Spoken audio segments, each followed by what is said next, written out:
Breaking news.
Welcome to the Tulsa Music Stream. And now, your hosts, Scott, Jana, and Nine. You wanted the dirt on Tulsa. You got it.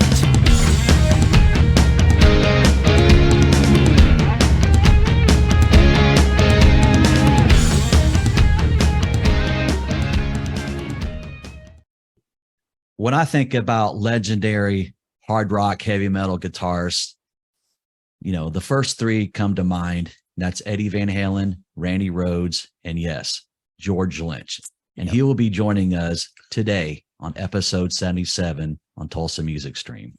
That's Welcome, true. everyone. Thank you guys for coming in. We know that a lot of you are at work. Maybe you're tuning in from work right now. We appreciate that. If for some reason you're not going to be able to stick around because of work obligations, make sure you come back and catch the replay. And while we're awaiting George's arrival, we're going to remind you guys you can always catch Tulsa Music Stream live or on replay format on YouTube, Facebook, Twitter, and Twitch. You just have to look for Tulsa Music Stream on those platforms. And then make sure, if you would, to subscribe to our YouTube channel. Hit that notification bell so that you know when we're going live. It's a great way to stay in touch with us. Maybe you like audio. We're also in podcast format on Spotify, Amazon Music, iHeartRadio, Apple Podcasts, Google Podcast, and many more. So there are many ways to hear the show. Of course, we love doing the live format because it gives the viewers opportunities to chime in with questions and comments for the guest, and that's always a fun way to get you guys involved. But by all means, check out those replays. We usually watch the replay back as well, just to see how everything came off. And, so far, so good. How are you guys doing this afternoon? Hey, I'm doing good. How about you, Nine? How are you? I'm doing really well. It's a beautiful afternoon. What were you guys' favorite Dokken albums? Back for the Attack for me, I think. I'm going to say probably Tooth and Nail. Yeah, it's a great album.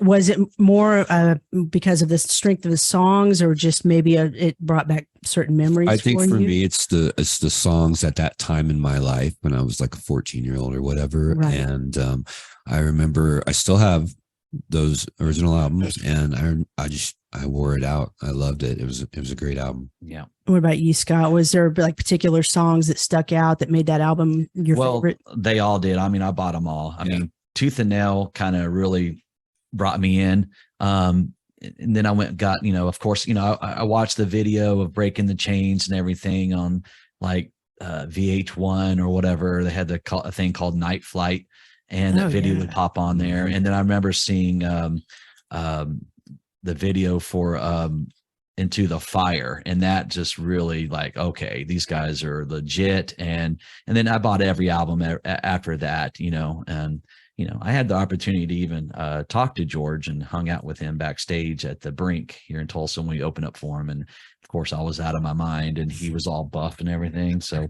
I don't remember what we even talked about, but it seemed like it was a lengthy conversation. Right. Yeah. Right. I'm hoping to share with him. I think I'm in a big minority when I say that the Dokken album that snagged me was the live one. I don't think many people say Beast that. from the East. Man, I will never forget being 14 years old and hearing that on, I think it was on Metal Shop. And just the energy, and I want to ask him about this, the energy that was captured. And I know they went back in. Here he is right here, guys. Awesome. We're going to be talking about that album and many more as he's joining audio and video right now. Hey, George, how you doing? Hello. Good to see you. How you doing this afternoon? Really good. Just setting up my camera here. Yeah, do your thing. Take your time. We're just kind of doing the intro and getting people revved up for the interview here. So you take your time getting comfortable. I want to go ahead and put you on screen here. Thank you so much for joining us. I want to introduce you to everybody before we get into talking about the new Sweet Lynch album that's coming out soon. From your right to left, we have Scott. Hey, man. And we also have 9 in the middle. Hi, George. And then my name is Jana. We're 3 local musicians here in Tulsa, Oklahoma, who are greatly inspired by you and your work over the years. And we're really anxious to talk with you. So thank you for the time today.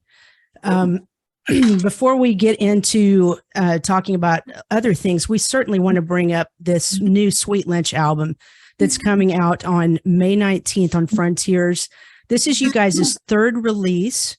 And it's your first release in 6 years. And I know that Michael Sweet described the album as diverse, complex, and he thinks it flows beautifully. What are your sentiments about this release? He doesn't really know what he's talking about. Obviously, Crazy guy. He's more of just kind of like, or he's sort of like the, like a mascot. All right. Yeah. Propaganda machine. Seriously. So, he's fun to talk to and stuff, and we like having him around. Like, he'll get us coffee and things like that we need. Nice. Like when we start getting tired. Yeah. Writing all the songs and playing all the instruments. Right. So, but yeah, he's very supportive. I like the new name because we used to be called Sweet and Lynch, but you fixed that, which I like that. Sweet Lynch. There you go. Sweet and Lynch. Sweet Lynch. It's like a sugar substitute, but even better, right? Oh my God. It's like stevia times 1,000. That's amazing. So you guys have put out this, or you're getting ready to put out the album. And, I was kind of curious. You've collaborated with so many different artists. What qualities are you looking for in other artists when you're considering who you want to collaborate with? How much money they're going to give me. That's a good answer. I don't care if the music sucks. I don't care what you look like. I don't care what you do with it afterwards, as long as you just pay me a whole bunch. That's all I care about, because I have morals. You know what I mean? Absolutely. You got to stick. You got a family to take care of. Yeah, man. Them. No, I just like the money for me, so I can buy more guitars and amps. Hobbies, man. Hobbies. I think we've caught George in a feisty mood today. He's a little feisty. Now, you guys just released the new video for Miracle, which it shows you guys in front of a bunch of like old school top TVs, or what they call those old school TV box TVs. Oh yeah. And I know you've done array of different videos. You've done volcanoes. You've been on the back of semi bed trucks going down Sunset Boulevard. What made you guys come up with the concept with the old school TV sets? Well, I can't. I didn't have any part in the concept. That was I believe the director came up with that, and we were just kind of told what to do. No, but I agree with you. I think it was, you got to do a lot more with less these days. With a lot of different endeavors, whether music and otherwise, but. The days of $250,000 videos are, that's way behind us. So, it's difficult to come up with something that is somewhat unique, at least for the genre, and has a little hook to it, and is stylistically cool instead of and something other than a straight performance video, which is once you've made about 50 of them, you probably really give a care. Those are the most cost-effective videos to make. If you don't have any budget, you can stand there and pretend like you're playing the song, which is the worst part of making a video for me is lip syncing a guitar solo.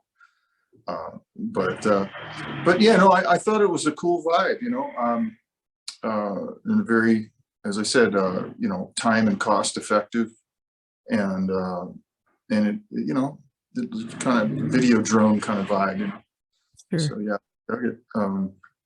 we did 2 videos that day, so and it still wasn't a full day, so we were sort of in and out, we just kind of got it done, switch guitars, switch outfits, and switch locations, and I mean, it was a good solid day, but I was really proud of the director and everybody that worked really hard to make that happen. I sometimes feel bad because we're getting all the attention, but we're doing the least amount of work.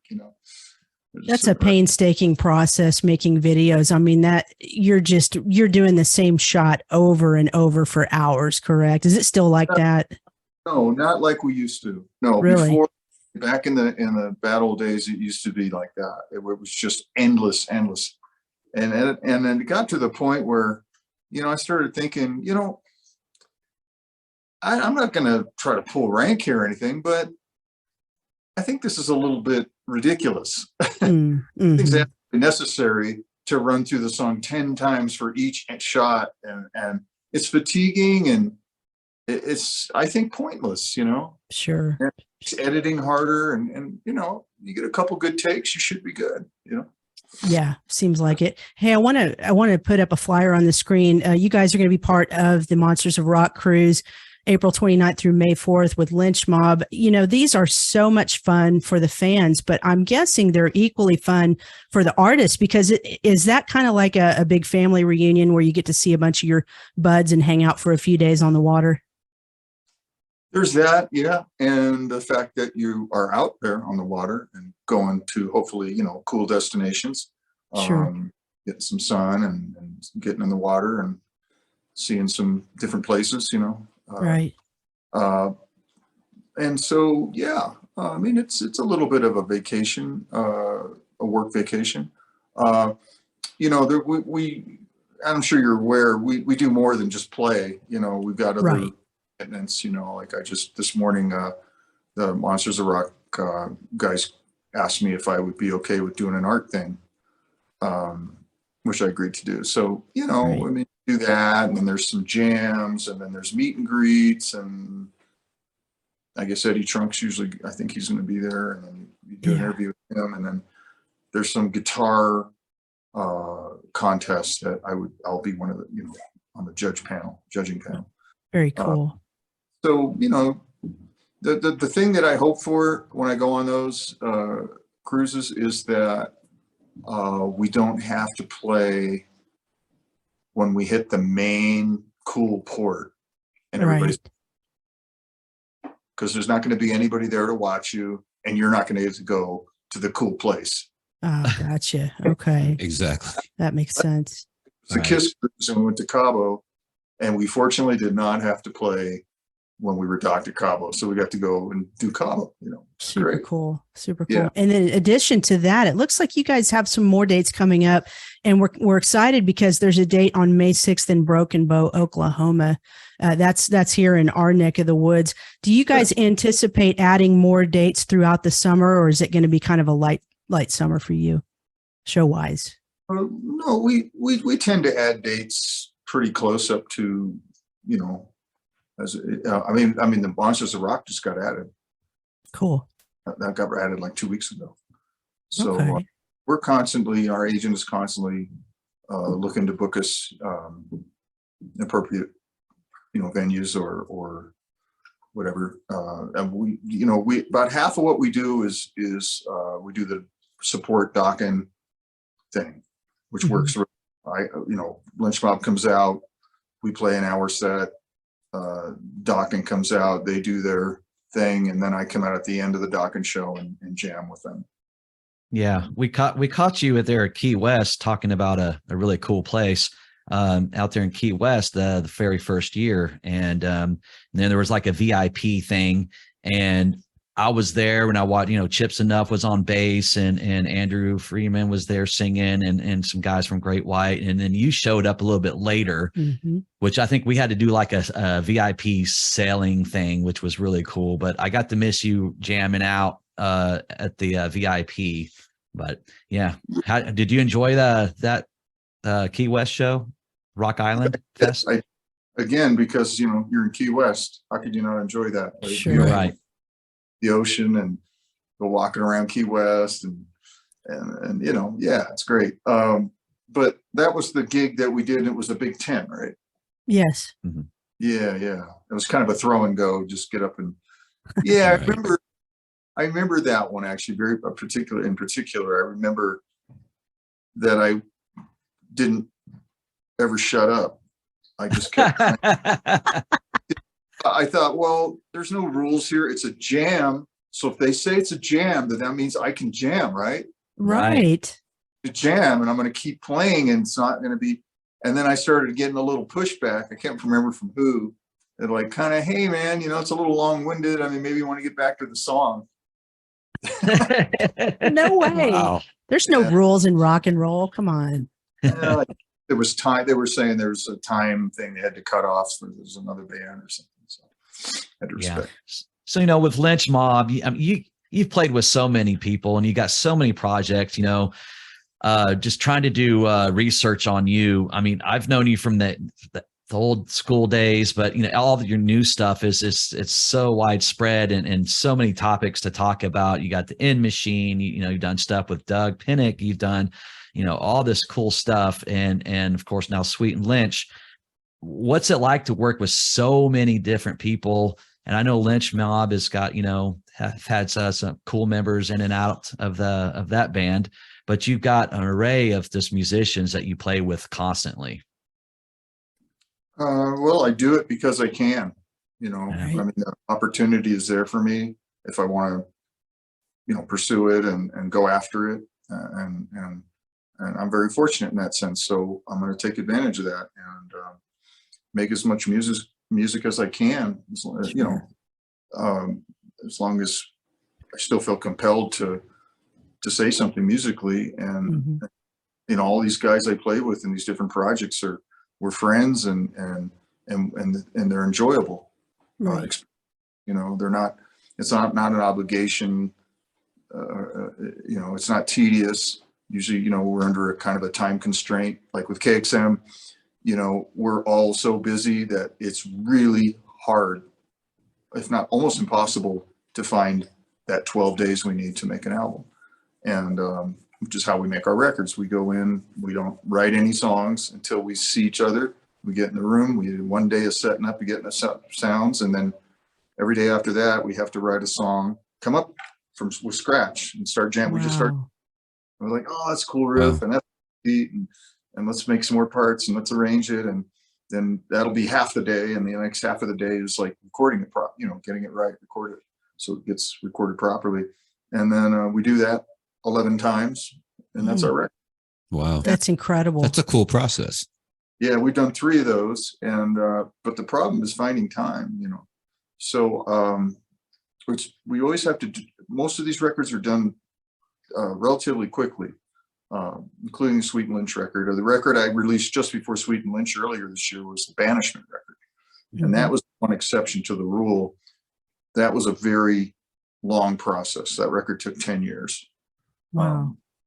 Well, I mean, it wasn't like 10 years of actual working, but Right. off and on. But I'm very proud, very, very proud of that record. And, I mean, when you work on something 10 years and it comes out, you're going to, that's kind of a big deal. So really excited about that record. And so, yeah, these are just like ships passing in the night and snowflakes, no two are alike. And it's just like, hey, Ray, hey, Doug, or whoever we're working with, we're all friends. We all know each other, but then we have to go back to our normal gigs, Sure. Hey, not to take you in a totally different direction, but just while I'm thinking about it, we always like to get the artist perspective on this show about working with different producers. So let's go back in time. I know in 81, you guys did Breaking the Chains. You worked with Michael Wagner, and then 84, it was Tom Warman and Roy Thomas Baker. 85 was Neil Kernan and Michael Wagner. Who, in your opinion, which producer do you feel got the most out of you guys during your time in the studio? Well, there was a few others that we used as well. Roy Thomas Baker. He was involved in Tooth and Nail. That was pretty insane to be able to work with him. Queen. Yeah. Yeah. And he would just, we would grill him about that. It's like, what did you do on this Queen record? And I would have done the same thing. And we did some of the Queen stuff, like a lot of the tape flanging that we did on the Tooth and Nail. That was all. Wow. Which those days, pre-Pro Tools, you actually set up 2 different tape machines and made one slightly out of time with the other one and created that effect. It's just unbelievable to watch that happen in real time. And destructive recording process where things could go. It was really a nail biter, but yeah, Roy was great. And, Michael Wagner was really a disciple of RTB. And of course we worked with Michael before we worked with Roy Thomas Baker, but Michael was probably the most hands-on, I would say hands-on where he needed to be, but the most valuable engineer / producer we've ever used. He was the guy that really was such a great engineer and was so right for us that he really helped us get those sounds that we needed so that we could play the way we wanted to play. And but he wasn't a producer in the sense of a songwriting guy or anything like that. He was just basically a mega engineer. And that's what we needed. We knew what we wanted to do, and we'd written our own songs. I didn't think we needed help with that. Sure. But so I would say he was Michael Wagner was probably the guy that was. If I had to pick a guy that we've worked with in all these 40-something years, that would be the guy. Yeah. I want to go back. I mean, you guys had the songs, you guys had the skills, and you crafted a lot of great albums and stuff with these producers. But how instrumental was Cliff of Q Prime? How instrumental was he for Dokken's success? I would say he was probably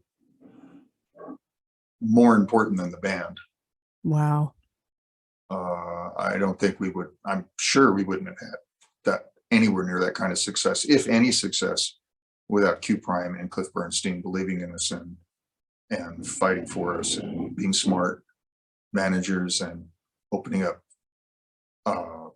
lots and lots of opportunities for us to tour, make videos, and get inroads at radio and MTV and open up for almost every major rock act in a 10-year span.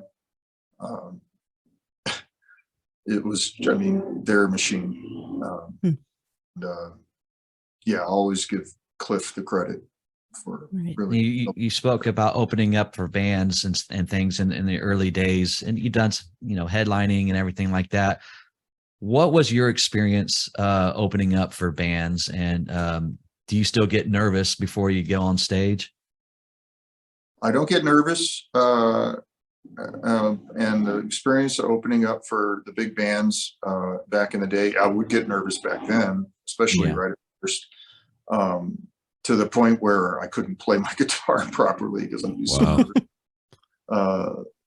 I did stupid things. I remember one time we were playing a New Year's Eve at someplace in San Francisco, a famous like arena, but I can't remember the name of it. Winterland, I think it was. Oh, right. Yeah, something like that. But it was a famous, cool place. Yeah, and we're playing with Dio. We're opening up for Dio, and he's 16,000 people. This was the first big show we played that had like that kind of size audience, and I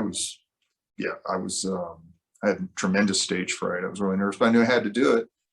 I got out there, and it was over. It was over before it started. Right. Like we were just like elated, but it probably didn't sound very good.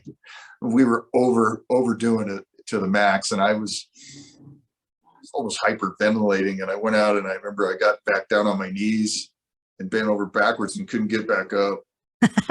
Wow. So, I was trying to be old Ted Nugent, Mark Farner or something. I don't know what I was thinking.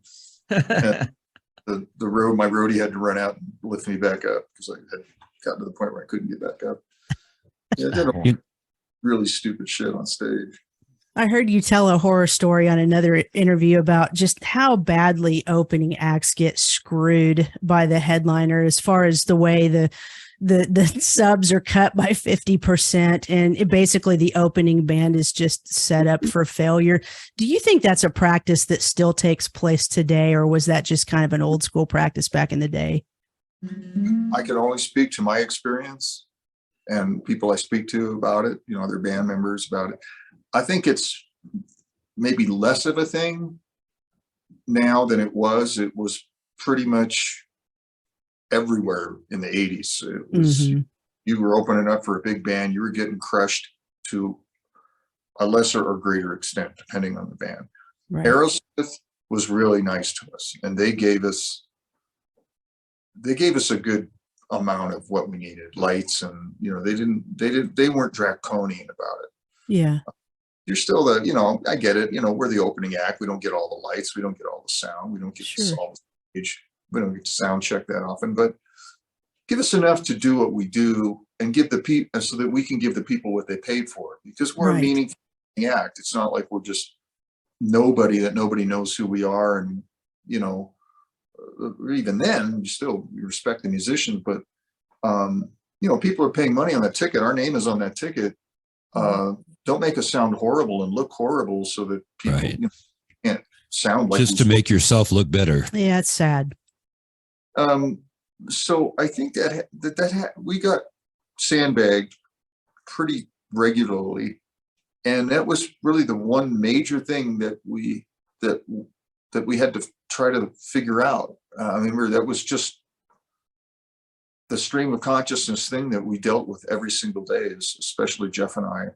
We just sit there and try to analyze the situation and talk to sound people and the front of house people and the monitor people and the people that own the systems, and talk to the bands whenever we could, and the techs, our techs, other people's techs, and people in the audience. What did it sound like out there? We taped every night.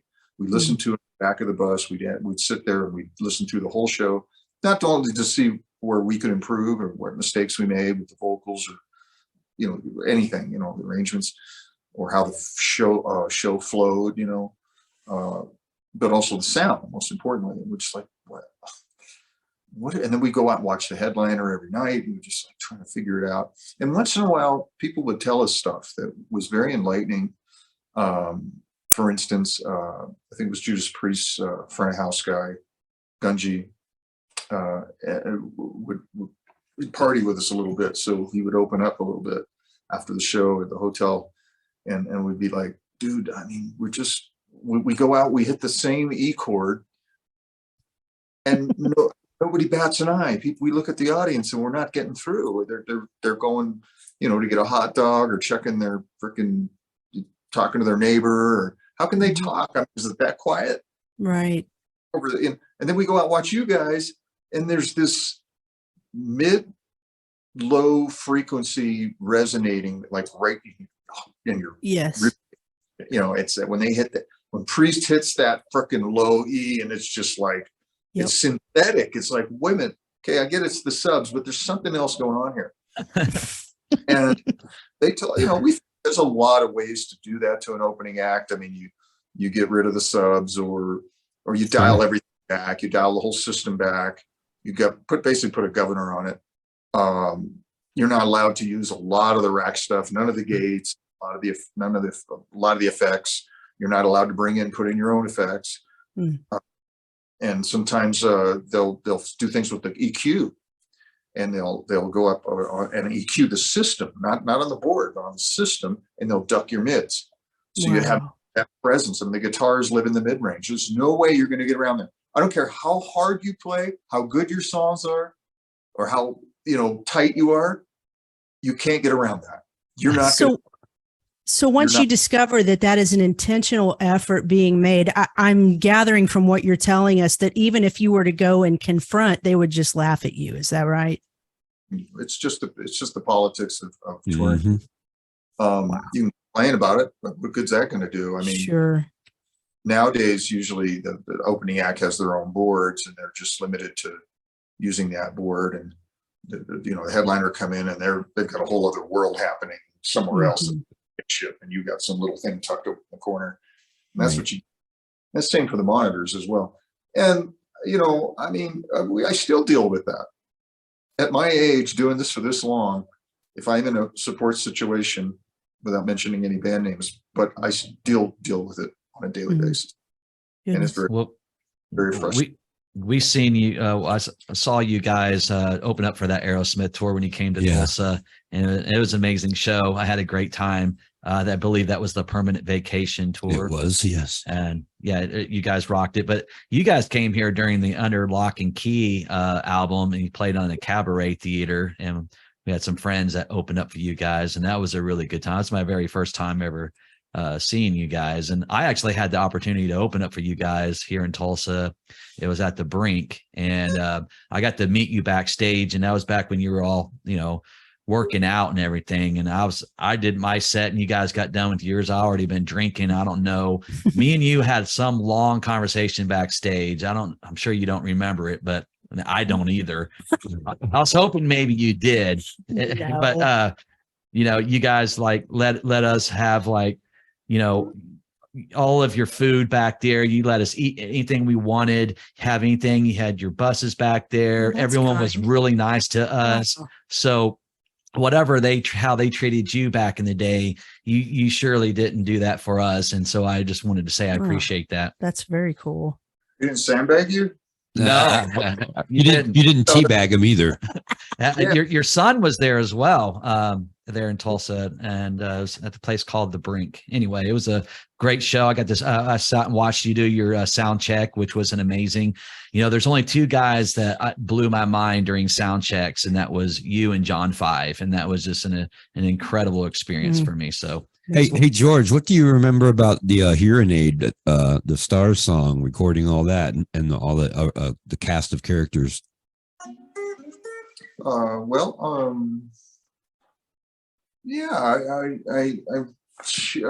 the whole thing was this, you get thrown up there with however many of your contemporaries, that's pretty, that's a lot of pressure. Sure. Yeah. It was basically like a casting call. Everybody was just waiting outside these big long benches all out in the courtyard there, all the way around the corner. So I don't know how many guitar players were there, but it was pretty much every who's who. And I was just one of those guys, so, but you get your little slot, they call you in, your number comes up and you go in, you get your 30 minutes or whatever they gave you. Mm. You got to plug in and go for it. I brought my own amp, which I was happy I did that. I'm very particular about that. Some people didn't do that. They kind of just plugged into what's ever there. Like, oh, we got this. We already got a Marshall. I go, no. I got my own amp. And I had to insist on that. I remember that they didn't want to do it because it was a hassle. Like, no, we're going to have to do that. It's important, to me. It's important to the listener when they hear the end result. So Right. doesn't take that long. So we did that and it came out good. I just jammed. What I played was, what I actually played when I was standing there in the control room and jamming to the song was better than what they actually used on the record. Unfortunately, but whatever. I want to take you in a little bit different direction again. It's kind of a hot topic these days and of course, social media is just a tool where you got a lot of brave people that like to bash on people from afar. And there's a lot of talk about singers from our era and their vocals starting to degrade. I know Don has faced criticism, Vince, the list goes on. What I want to ask you about is, naturally as we age, everything starts to deteriorate. And I know personally, I play the guitar because of you, and I want to thank you for that. But my dexterity is starting to go a little bit. It doesn't sound like you're losing any dexterity in your hands, but are you starting to feel a little bit of dexterity loss at all? Well, I'm not in the sense that you're suggesting, but in the sense that I don't really go for that anymore as much. You know, I'm not. It's not the '80s. I'm not trying to be that guy. You know, I'm not working on having some hyper stretch and have, you know, being at supersonic, playing at supersonic speeds or anything like that. Sure. Right. I mean, I'm really not trying to play to impress other guitar players as much as I used to. And I'm not going to succeed at that because there's guys out there. I mean, that ship has sailed, you know. I'm 68 years old. I'm not going to, you know, You don't have anything left to prove that way. well, and plus, you know, if we're talking on a technical level, I'm not going to win any awards for that, you know. So I think my goal is just to play what I'm hearing in my heart, and on a practical level serve the song, and sometimes that requires being technical and being fast, and sometimes it doesn't, you know. So I don't know. I don't feel like should be reacting to anyone else or trying to compete. So I'm not trying to do these hyper technical things as much. I still do it to a certain extent, but it's not the driving force behind my playing. I'm not trying to keep up with Ingve or Eddie or whoever else is around. You know, I learn from other people that I listen to, you know, contemporary guys and stuff that are very impressive and beautiful players, and, you know, they're inspiring, you know. Speaking of that, you know, you were, everybody grew up, it was either Eddie Van Halen or it was Randy Rhoads, but you were a significant name already in that same time, man, because I've heard your name mentioned so many times. Yeah, it was Eddie and it was Randy, but George Lynch too. How well did you know Randy? We were all kind of just on that, level that we're not going hanging out with each other at the house, but we're running into each other a lot because we're playing the same shows, or on the same bills. We have the same friends. We're getting our guitars worked on by the same people. So we hung in the same circles, but I wouldn't, you know, we weren't like friends. I mean, I got closer with Eddie because we did some touring together and stuff, and stayed in touch somewhat for a while. I mean, he was like tutoring my son a little bit, you know, on guitar. You know, we had some other things going on for a short period of time, but and I stayed in touch with his camp, you know, and everything. But Randy, yeah, come in. There you go. There you go. Live. We're live, ladies and gentlemen. Yeah, go ahead. It's all right. We'll wait for you. What I'm doing today is I'm building a barn. So with a friend of mine. Oh, cool. Yeah, I just take an hour out I told him to go have lunch, and I think he's back. Okay. Let's ask the dog some questions. How you doing, pup? Yeah. What is the dog's name? We're going to have to find out. What do you say there? Probably Mr. Scary. How do you feel about George's playing? That's great. That's great. So Building a barn. Now we're going to get into what his building of guitars. He's man, he's quite the craftsman. Yeah. When he comes back, we'll talk about that. Well, hope you guys are enjoying the interview so far. I want to, yeah. There he is. Hey, we have to know, what's your dog's name? His name is Puppy Power, because he has special powers to be cute and basically doing everything for him that he wants you to do by his super cuteness. Absolutely. Yeah. That's great. So put gutters up and water catchment systems on the roof of my house here. So I've got actually people working here, and I'm trying to. Sure.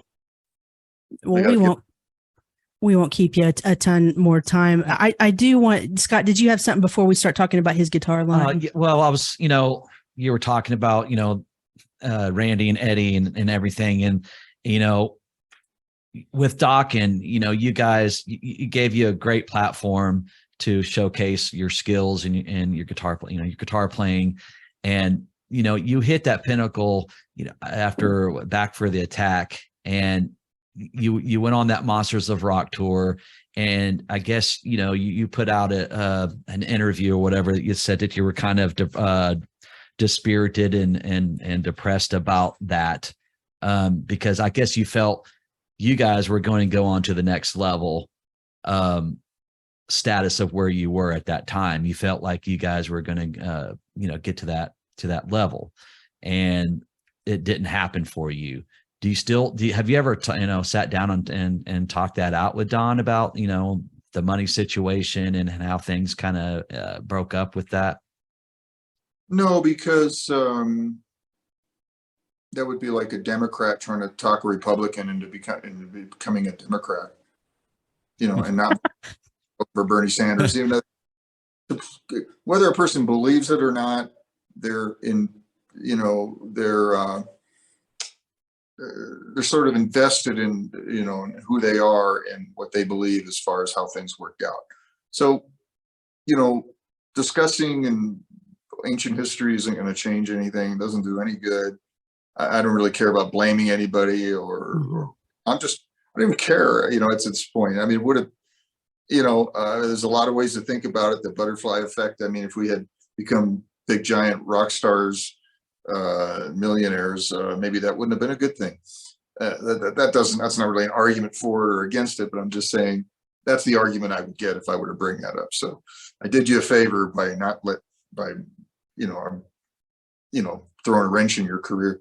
So no, that's just life. I mean, that's how people are in all kinds of business.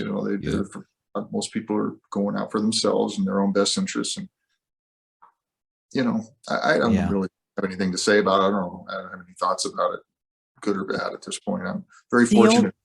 The only other question, because I know the Don George thing has been beat to death, and we're not going to do that. The only question I have around that is, what did it take to get it to where you are able to go out there and do these occasional appearances with Dokken, which I know the fans are very grateful for?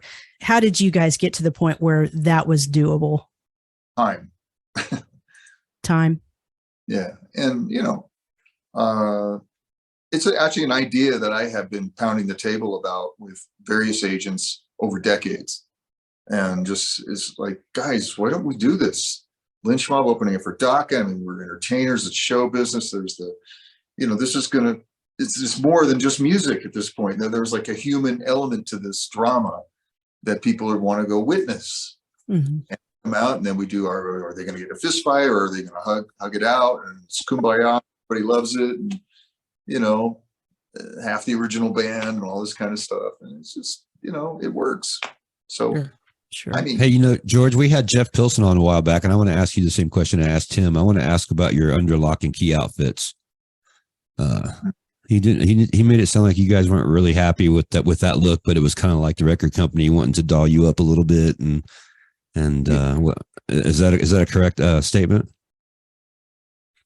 Yeah, I mean, I think we kind of wanted to go a little tougher direction, but we were pressured by I think it was management, actually, because I was at the point like, Dad, I'm not going to do this. This is I don't want to be a dick, but this is ridiculous. Clown suits. I mean, this isn't gonna stand the test of time, I don't think. And you're going to get your ass down there and you're going to do it. I was told to do it, and with no uncertain terms. They were angry with me. I showed up. I like the look, man.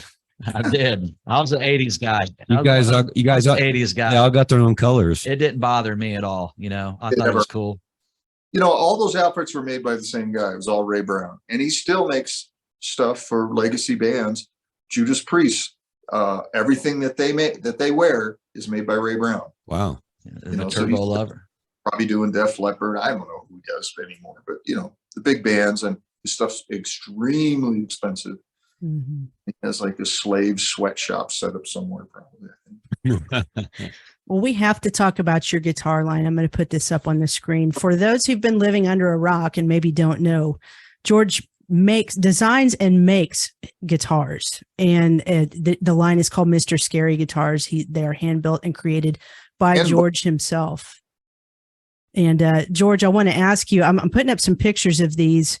The craftsmanship is just impeccable. I cannot imagine what goes into making these. How did you learn how to do this? And I mean, how long did it take to get good at it? My whole life, because it just, when I was a kid, I used to dink around with all my guitars and, just do all kinds of crazy things to them. I had no idea what I was doing. I tried to file my frets and change out pickups and change the shape of the body and add and subtract things. And I was just always doing that with my amps and my guitars. And I had no knowledge of what I was doing. But over a period of time, of course, with the years, I became better at it. And when I started doing this Mr. Scary guitar thing, it was actually kind of just an accident. I was actually in a wheelchair for a little bit, Wow. with back issues, and I didn't know what to do with myself. So I started. I got a little shop set up at ESP, and I started taking some of my models and just reworking them. And at first it was just cosmetic, and then I took a year luthier class, and I'm not a luthier, but and I'm still learning, and I love it. I love the process. It's a lot like playing, where you just get immersed in the moment, and it's very sort of Zen-like, and forget about time and space, and you get creative, and this stuff flows, and it usually works. These little designs I make and things like that. It's all kind of desert rustic vibe. Yeah. That's what and there's a certain bunch of people that like that, and so I do a good little, it's a good little side kind of boutique business that just came out of love and passion, and I actually absolutely love it, and I'm very proud of it. It's just a tiny little thing, but I've been doing it, I think, more than 10 years now. I think maybe Wow. 12 years. So I got a shop. So- And Do you make them all the same way until you're getting good at one shape, and then you try to variate from that original shape that you've started with? I've done some different odd things, but I generally stick to Strat and Telly shapes. I've done some Bs. I'm working on a Les Paul right now. I have done one other Les Paul. That's a completely different animal, different scales, a fixed neck versus, bolt on neck and this and that. But yeah, my main thing is I'm really, everything I do is kind of like a tribute to the San Dimas thing. Mhm. Charvel, early Charvel, Right. and Len Ellsworth and Grover, Wayne, and all that. That's kind of my sweet spot. That's what I love, and I spend a lot of time out there. And people can order these from you off of your website. Is that correct? Yeah, well, the thing is, you would email me, and Okay. and then we take it from there, because these are very personal, particular instruments. So Sure. you want to have. There's two ways I do this. Some people call up and order a specific thing, and I'll work with them. But I'm trying to make less of that, because it's just taking up way too much of my time. Mm. So the other thing I do is I do what I call spec guitars. I just call them that. And what they are is I'll just make anything I feel like making. I'm not making anything in particular. Right. I might 5 guitars in a month, and then I'll just put them up for sale, and you get what you see. It's not like I'm having to sit there and work with a client and make everything exactly their specs, and if I screw up, it's a disaster. This way, I'm just make whatever I want. If it comes out good, I sell it. If you want it, buy You it. get a lot of famous guys requesting guitars, or is it just basically like fans and guitar collectors and things like that? Yeah, no famous people. All right, guys. Well, I got to get back to my barn and my roof. Okay. Well, we really appreciate your time. Thank you so much for coming on with us on Tulsa Music Stream. George Lynch, everybody. Have a great day. We appreciate you, George. All right, guys. Thank you very much. Thanks, All man. right. Take Take care. care, bud. We'll see you. See you there. All right. Bye-bye.